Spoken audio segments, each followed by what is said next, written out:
اینک لحظات برافراشتن بیرق سه رنگ و با افتخار ملی دولت جمهوری اسلامی افغانستان فرا رسید.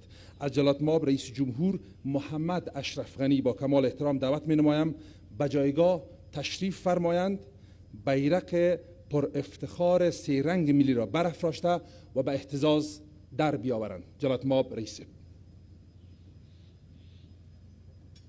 همچنان از اطفال و کودکان خواهش میکنم که تشریف داشته باشند. د افغانستان د اسلامی جمهوریت د ملي بیرغ د پورته کولو احترام په ویاړ مخامخ د سلا سره سلام کوي.